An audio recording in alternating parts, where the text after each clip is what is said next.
Hey travelers, it's me, Caroline. And, Xander. and this is Immersive Storytelling. Thank you, travelers, for tuning in.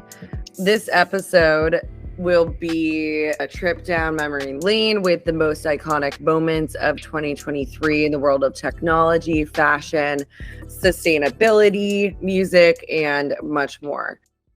It's just been like a year since ChatGPT kind of been out in the hands of people. So it's kind of amazing how fast things have transformed and how many more tools that I didn't have at the beginning of the year that I now have. So excited for what 2024 is going to have. Our hot topic question is, what are some buzzwords that tie into moments in 2023 that you can uniquely associate with this last year? AI. I think generative AI was a term that kind of started. Yeah, I was like, okay, is that going to catch on? It's a few more syllables, but I think it did. I think it did. Yeah. I think another one was prompt engineer. Mm-hmm. The whole idea of what a prompt is and how to, I guess, the different ways you could communicate with AI popped up a lot. A trip down into Google Trends live here and see. The immersive was one that I think started at the beginning of this year, like to replace the term metaverse a little bit. And Web3, I feel like still a bit hot. Like it was a bit hotter in the beginning of the year. Also NFTs. Well, that's an interesting. I think NFTs have cooled off a bit now. Yeah, true. Digital assets is kind of the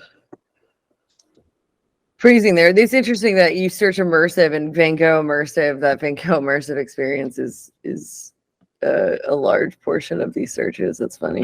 Mm-hmm. It is immersive art, Disney immersive. Well, we're seeing the use of the words immersive and experience like next to each other a lot more often than we've had in the past because of all these mediums and tools that we have now. Yeah, I think there was just this like the metaverse was so hot because it gave kind of a term to, outside of video games, which is already like the most encompassing media art form, but people wanted something new, to represent the virtual reality and stuff. So I think metaverse came, and then maybe like they started equating with the company Meta isn't, so the terminology no one wanted to quite like it was a flag down there maybe, possibly, so we start using it and searching for another term. And while I think immersive is good because it covers so many areas, it seems like all roads have led to like the user generated content video games, like that were before closed gardens, and a lot of the immersive people were saying are not the path but are now the path, via Roblox, Fortnite, Minecraft, Rocket League, and those sort of things. Like Spatial has changed to a gaming platform. So I think it's awesome. One other I think trending word too, I think actually, is like AR filters. I think those became a lot more commonplace. AR filters, and the other one I cannot remember. It'll come to you. Just AR filters, yeah. It's definitely been the year for creators. I've seen a bigger push into like companies and brands wanting user-generated content.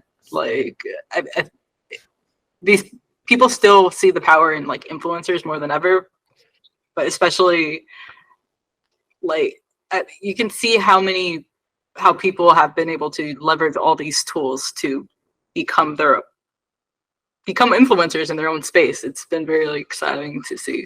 On that note about influencers and social media, we have another hot topic question here. And I'm sorry. I Yes. remember mine. It kind of connects. Yes. It was Let's NPC. go. It was NPC, the NPC trend. Oh, So that's like a really NPC. good segue. Yes. Yeah. Playable characters. Yeah, the trend. Thank you for the rose. Yeah. Yeah, that's a great one. Thank you for adding that. I'm sure the travelers appreciate it. Do you think we're changing the way we tell stories? Do you think there is an effective difference between the long versus the short?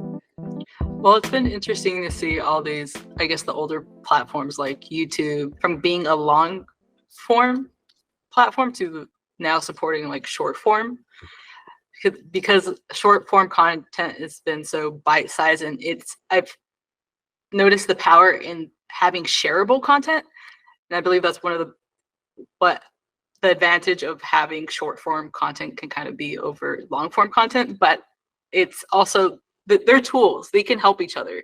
So short form content can be used as like a marketing tool to promote a longer form of media, whether it's like a full DJ set. Like I've been seeing a lot of artists like blow up from just their short form videos, which are just snippets of their big DJ performances, and it gets chopped up and it gets viral everywhere, shared. I see it continuing to be used. It's interesting to see platforms that have been just short form now start to adopt long form. So it goes both ways. Yeah, that's true.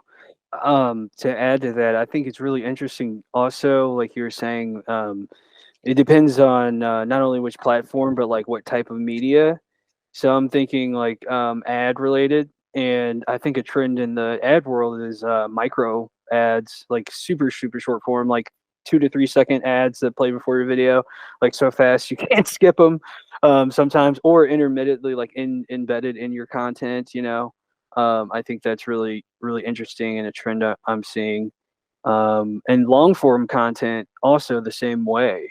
I'm seeing, user generated content, but micro influencers and brands having long form content with product reviews that they can gain commissions on and stuff. So those are pretty popular, and the sales are like through the roof from when someone sees an influencer they identify with versus a commercial talking about a product versus just a product by itself. So I think that's the really interesting, like long, short evolution when it comes to the ad space and the platforms. Yeah, people want to buy from people they know. So that's why like influencers are so powerful. Yeah. It's a lot easier for someone to sell you a product than it is for a brand. Influencer marketing, I do feel like is shifting in the sense that ultimately at some level, I think the output of what that ends up being will basically be different depending on what is the objective. I think with every sales approach, it's customized to the partner or the customer that you're working with and meeting their needs. And so I think effective storytellers or influencers that use short form can get you everything that you need all in a matter of seconds and sort of get your questions answered in a matter of seconds. But then there's times where you want like a full makeup tutorial maybe, and you kind of want to sit with the person that's creating all these different shades and palettes in a swatch and want to understand how to have different looks and how to wear it differently and things like that. So, and I don't think that you can get all of that from, you absorbing 1,000 short forms versus one long form or something like that. But I think they're just different. And I think to your point, Kim, you had a great point at the top, which was about, it's sometimes there's a short form connects to a larger, story or a larger thorough line. And so how you experience the short form doesn't necessarily, it gives you a different perspective, if you will, like in the interconnected storytelling, maybe. Yeah, like behind the scenes stuff is also, I guess, something like content that accompanies other content, different sides of the story. Hot topic question is, what do you think is unique about the audience to storyteller relationship? Is technology allowing for people to become a part of the story in more real time? Is interconnected storytelling and gamification, are they related, different? we would like to hear from you. It's been really interesting. I guess now I've been really getting into making memes and like getting really comfortable in the space, but it's been a lot of remixing other people's content. And it's amazing to see how like sometimes the remixes take off more than the original content itself. Oh, wow. And it's not even because the content is like more, it's not even because it's higher budget or anything. It's sometimes it's just a person in the room recreating a popular event that might have been like a big performance, but they're recreating it in their room just using, like removing the background and putting themselves at like a festival or something.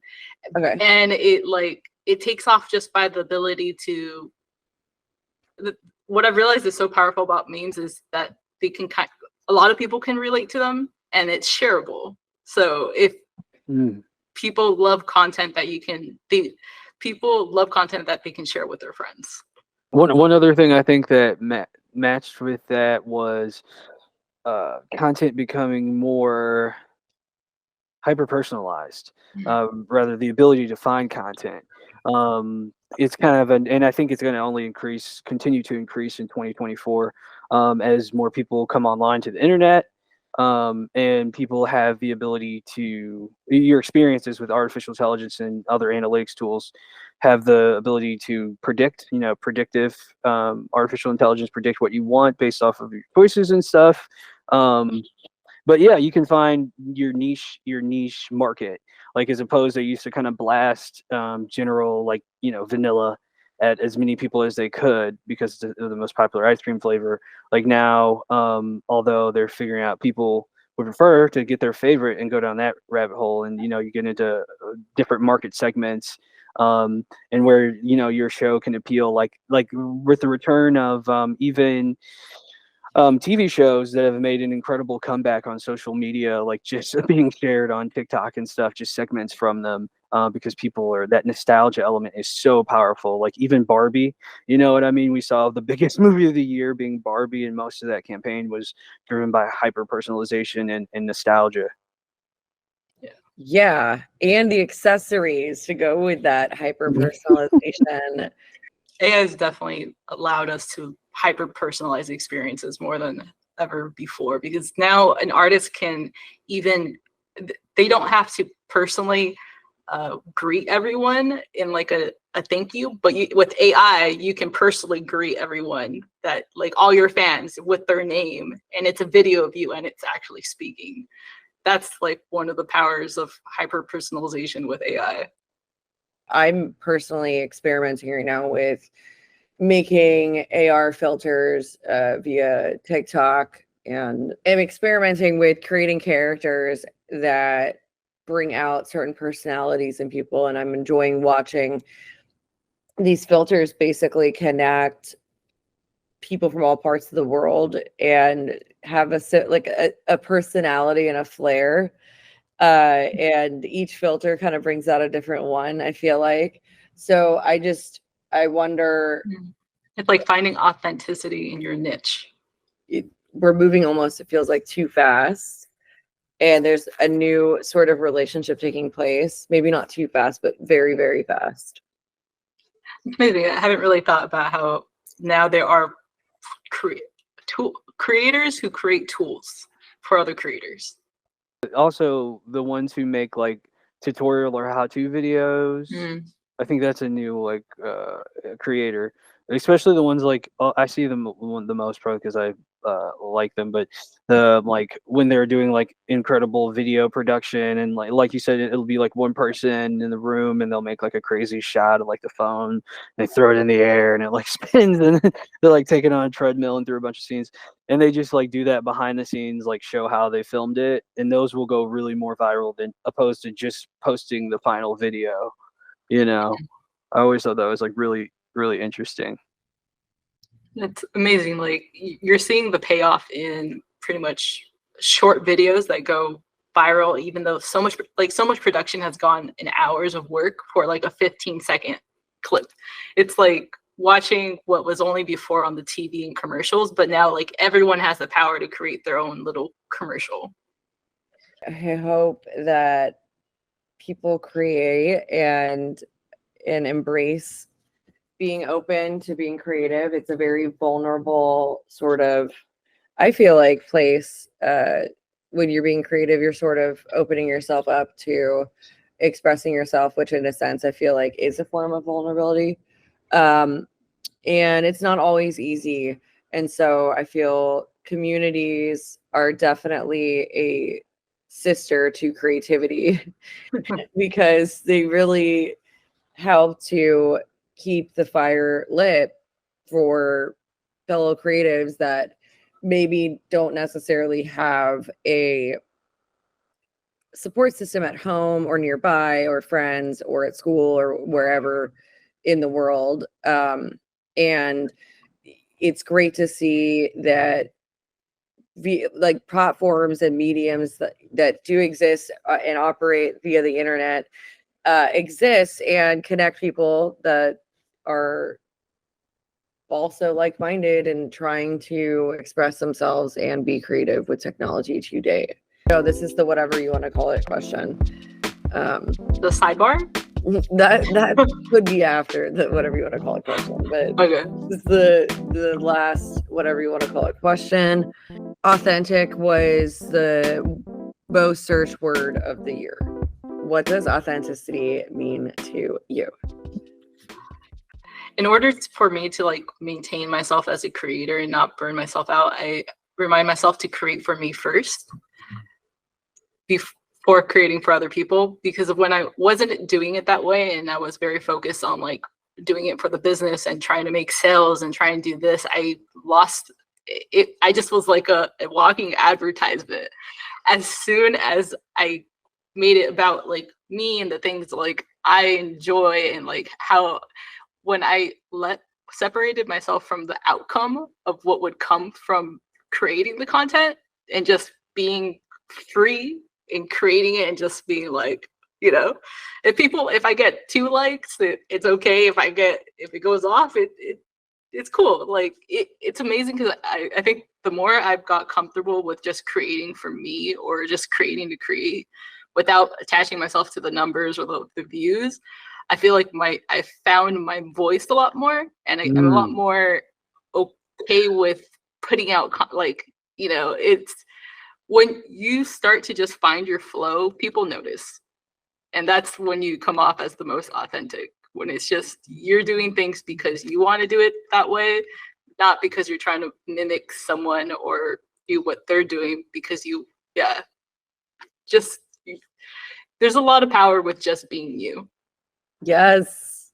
True place of authenticity, not like ignoring any problems or shortcomings, but working that into your art and seeing how it can benefit you and how you can connect to others, you know, through that and through the strength to overcome and connect through those lines. I think it also means not being afraid to be criticized.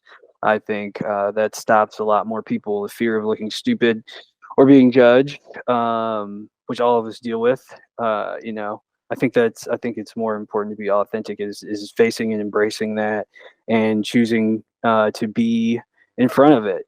That's one of my favorite things I draw inspiration from. Even though I'm an artist, I'm really into martial arts and MMA, and I've been a huge UFC fan and stuff. But one of my favorite aspects of the sport is how authentic they have to be. You know, in victory and in defeat, they have to still come in front of the camera and answer questions and show up for their fans. And even when you just got your ass whooped, you know, in front of everyone in certain situations. So I don't know how much more, you know, humbling that kind of experience can be, but they still, you know, take some time, address their feelings and like where their head's at and move forward, you know, and it still requires an immense amount of dedication, you know, win or lose. So that just helps, you know, as an artist, that helps me just remember, like, I'm just making a post, man.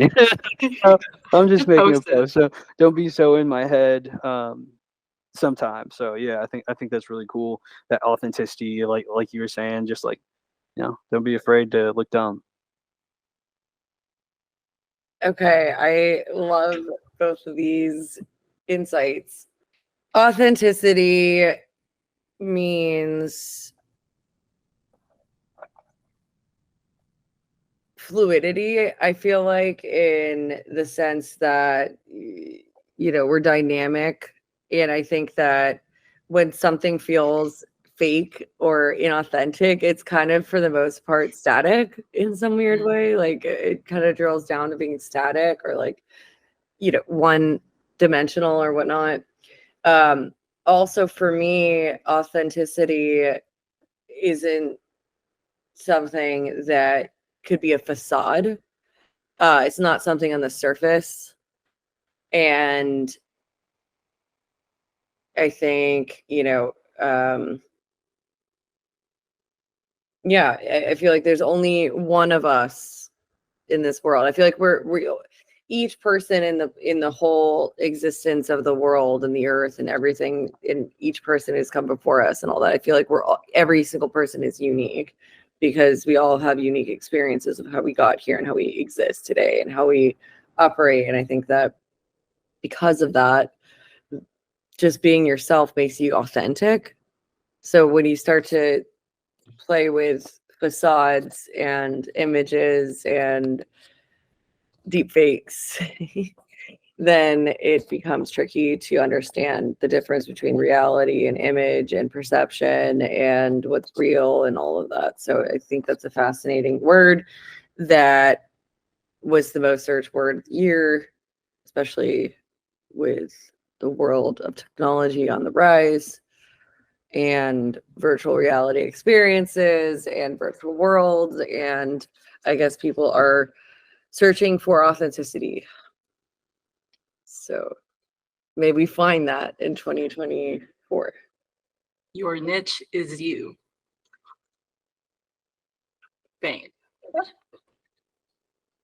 So I'll turn it over to Kim and see if there's any sidebar questions.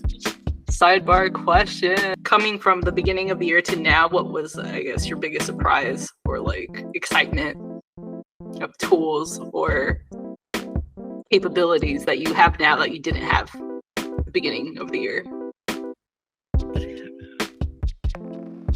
Art AI tools have been very fun to explore, just the different styles, and sort of throw out graphic design ideas and see what comes from it, and all of that. So yeah. Generative AI tools, incredible. I mean, I gotta say the same thing, but for it's just gonna be so funny. But for definitely ChatGPT, and like bouncing ideas off of and getting advice for different situations, I love and it. like seriously, like I mean, like if something happens, sometimes I'll ask ChatGPT first, like, "Yo, am I tripping?" Or it'll tell me like, "Under this situation, it's usual," and they'll just give me some advice sometimes so where I can get started. Personally, and just having like ways to respond to business emails, and even like sometimes personal, like not so personal, but just personal text messages and stuff like that. It's cool. Of course, don't share any sensitive data. Just that disclaimer on that. Love it. Yeah, and then helping me with my as a solopreneur. It's a lot of communications. It helps me navigate those realms, and I think that's over the last year really the most like I've connected with is figuring out how to maybe since 2022, but how to actually communicate with the machine learning tools. I think is something that continues to grow, much like your aural development, like developing your ear for music. I think that communication with AI across all the different tools I've used is the common theme is like your input affects your output, just input output. And so it's really cool to see ones that are so responsive. Like you can craft these things like to do almost anything and work with you and be your thinking partner and advisor. So it's blown my mind. I probably don't use it enough. So I think for me, it's been segmentation tools. So the ability to remove backgrounds. I used to like, it saved me so much time because like I used to, like on Photoshop, even before, I would go in and manually remove backgrounds. And now there's tools for it all. I've saved so much. My workflow has, I can't even explain how many hours I've saved of my life and just gone in. Now I can create content at, like, I want to say 100 times faster than I could before because I don't need to spend time removing backgrounds. Like we all are here sitting, and this segmentation is great. Like you really think I'm in an office, or I could be anywhere right now. It's amazing. Yes, I love segmentation too. I do. Yeah, that's a good part. Have you checked out the Photoshop like generative expand tool? That was also like crazy. Like yeah, like you could, so like album artwork, for instance, like since you're like a musician and do music festivals and stuff, like in Caroline, you have the square. Like this was one project I thought was a cool use of it, but they just like expanded all the iconic album artworks that are just a square to like a 16 by 9 just to see what else is in the scene and imagine what else could be the scene. But yeah, it's like beyond dimensions. Like any artwork now, you can just like expand to whatever. That was a big one for me. Like you have different sizes for every social media. That's very cool. Yeah, it's really cool. Yeah, it gets back on that too. Tools to just like if people who are familiar with Canva, the ability to output for every platform in just like a click of the button. It's been amazing. Like you can now, you can create something that's portrait, landscape, different ratios and every it's amazing. I'm like, oh, I kind of want to go create now. It's good to do something creative. Yes. Yes. Totally. This Happy is holidays. Happy holidays. Immersive storytelling. Oh, we've left you hanging on that. I'm sorry. Immersive storytelling. Immersive storytelling. All right, I'll cut it together. Immersive storytelling.